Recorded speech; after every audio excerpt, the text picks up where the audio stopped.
Olá, eu sou o escritor Wisner Fraga e aqui no canal Acontece nos Livros eu comento a prosa produzida por escritores brasileiros contemporâneos. Valorize a nossa literatura. Antes de falar sobre o livro de hoje, eu peço que você se inscreva no canal.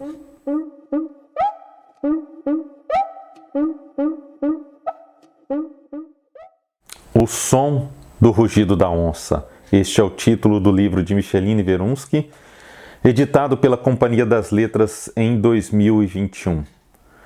Micheline Verunsky é uma escritora e historiadora pernambucana, autora de Geografia Íntima do Deserto, livro que foi finalista do Prêmio Portugal Telecom em 2004, Nossa Teresa, Vida e Morte de uma Santa Suicida, livro que foi vencedor do Prêmio São Paulo de Literatura, Aqui no Coração do Inferno, O Peso do Coração de um Homem, entre outras obras. O som do rugido da onça traz a história das crianças indígenas Nhê e Juri, que foram arrancadas de seu povo e levadas para Munique, onde morreram pouco tempo depois. É muito interessante a escolha por este foco narrativo, que ultrapassa a história escrita sobre brancos. Queremos saber a história destas duas crianças, queremos saber o que elas sentiram, como viveram esse pouco tempo como escravas, como cobaias, como brinquedos, como objetos. A história é narrada de forma muito lírica, alternando diversos narradores de maneira densa e bonita.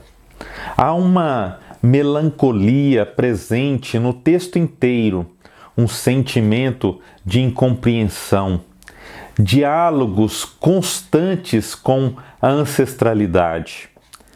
Entre esses diversos narradores, há uma parte narrada por um rio, que achei de uma beleza singular. O romance está dividido em 3 partes. A primeira narra a saga de Spix e Martius, que vem ao Brasil para uma expedição dita científica lá no século XIX. Uma expedição que acaba se tornando e se transformando em tráfico de fauna, flora e também de crianças. Micheline entrelaça histórias do presente com outras do passado, fazendo o leitor perceber que a história está entrelaçada. O que aconteceu antes, claro, influencia o que somos hoje e o contrário também. Nós influenciamos e reconstruímos o nosso passado por meio da visão de hoje. A segunda parte tem o foco um pouco mais no presente e na morte das duas crianças indígenas.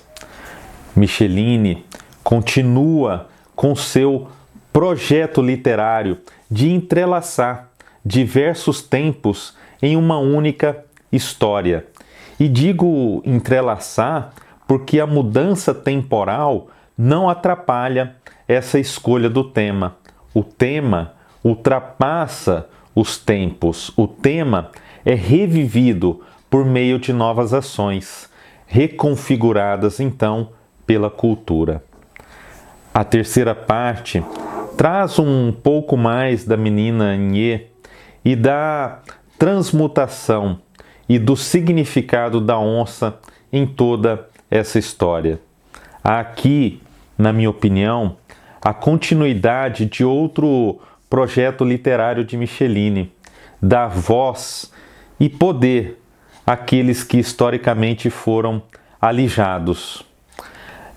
Assim, o foco deste romance está nas personagens femininas, nas mulheres. Ainda que o menino Juri tenha importante papel na trama, assim como Spix e Martius, a presença deles não se compara à grandeza das mulheres nesta obra. O romance traz também muita informação sobre alguns povos indígenas, informações sobre tradições e cultura. Apresentar tantas referências assim, fruto, é claro, de um trabalho de pesquisa profundo, pode ser perigoso na ficção. Mas Micheline conhece do riscado, ela sabe lidar com esses riscos, apresenta de forma competente tudo o que deseja apresentar sobre o povo Miranha e sobre outros povos indígenas, sem parecer, em momento nenhum, didática. E isso é graças ao lirismo, ao tratamento que Micheline dá ao material que possui, que é também um trabalho de transmutação, de tradução, de reinterpretação.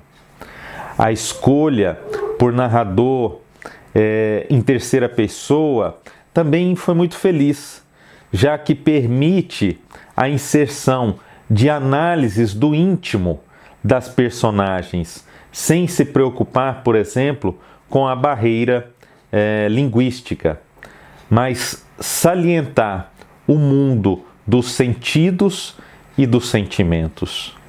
É um livro muito importante, com um tema fundamental, sobretudo para estes tempos atuais. Este romance pode nos ensinar muito, pode nos ensinar sobre a empatia, sobre a humildade, sobre a comunhão e sobre o respeito. Eu recomendo muito a leitura desta obra.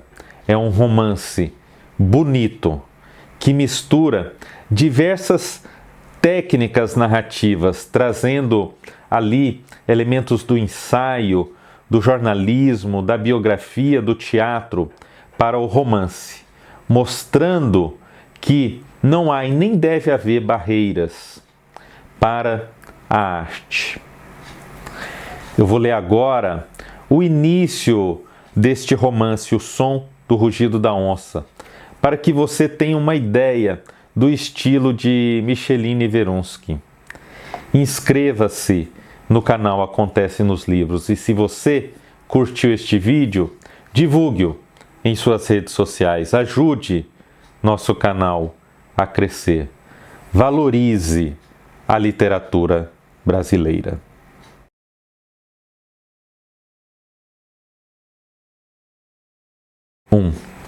Foram muitos dias por mar e terra, e o tempo em que eles estiveram no mar foi de medo, fome, doença. O mar, eles não sabiam, se afigurava como um grande ajuntamento de todos os rios, que os assustava com sua boca enorme, seu rugir mesmo na calmaria, sua respiração de bicho surdo e feroz por baixo de seus pés. Estremeciam. Tanta água nunca haviam conhecido. Um espírito assustador em sua baba salgada, esturrando, mas onça é que não. Por vezes, o próprio céu invertido em água, sob seus pés, água que corria, despropositada jiboia, acima da cabeça deles, água exata em ferir, talvez borduna ou flecha em vertiginoso voo. Às vezes, sobre seus corpos, a água em cristais polidos, muito frio, coisas que cortam e matam. Nenhum deles nunca vira um rio que falasse tantas águas, rio sem margens. E nenhum dos rios que conheciam tanta fúria, tanto mistério. Nem o Paranauaçu, a mãe de todos os rios, a quem os brancos chamam de Amazonas, aquele que guarda o mundo que existe para a vida que se vive depois de morrer. Nem ele se apresentava tão perigoso, tão ameaçador. Outro sim, cruzar aquela água infinita e perturbada, imenso rio sem margens, certamente era morrer sem chegar ao lugar dos antepassados.